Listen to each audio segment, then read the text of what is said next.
সত্যিকার অর্থে নতুন বাংলাদেশ যদি করতে হয় সেখানে নতুন মিডিয়া পরিবেশ করতে হবে। আমি মনে করি তারেক রহমানের জন্য একটা অপূর্ব সম্ভাবনাময় একটা মুহূর্ত।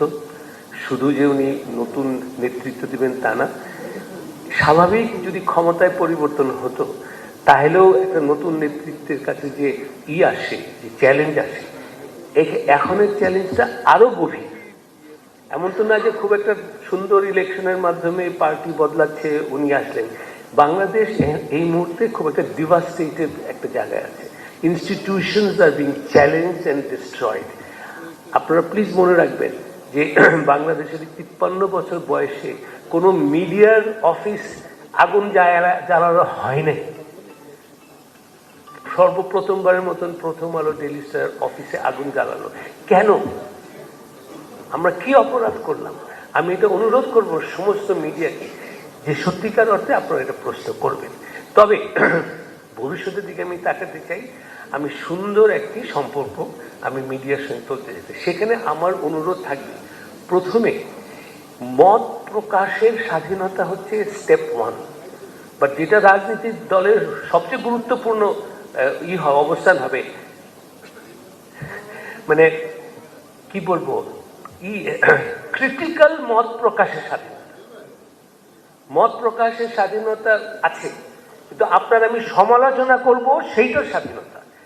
এখন সালাউদ্দিন ভাই, you are very friendly to the media because you are out of power. আপনি ক্ষমতায় গেলে আপনি কেমন হবেন সেটা আমরা যখন দেখব যে আপনি একই রকম উদার, একই রকম ভাবে আপনি গ্রহণ করছেন সমালোচনা। আমাদের এই 53 বছরের রাজনীতিতে বড় বড় অভিজ্ঞতা হলো যে কোনো সরকার কোনো দিন তারা ক্রিটিক্যাল জার্নালিজম অ্যাকসেপ্ট করে নাই। আমি আশা করব নতুন বাংলাদেশে এই ক্রিটিক্যাল আপনারা নেবেন, এবং সেখানে আমি বলবো যে critical journalism is not only for freedom of journalism, it is a chance for good governance. আপনি স্বাধীন সাংবাদিকতাকে আপনি করবেন, নার্চার করবেন, অবশ্যই আমাদের তাতে ইন্টারেস্ট, কিন্তু you must be conscious that আমি যদি সত্য কথা শুনতে না চাই, I will make mistakes, I will repeat those mistakes because I have never taken critical journalism seriously. So আমার অনুরোধ থাকবে যে নতুন যে বাংলাদেশ আমরা চাচ্ছি, আমরা তারেক রহমানের নেতৃত্বে যেটা ভবিষ্যৎ দেখছি, সেখানে যেন ক্রিটিক্যাল জার্নালিজম, ইন্ডিপেন্ডেন্ট মিডিয়া, হ্যাঁ আমি এটাও বলবো আমরা যে ভুল করি না তা না, আমরা ভুল করতে পারি। তখন আপনি কি করবেন?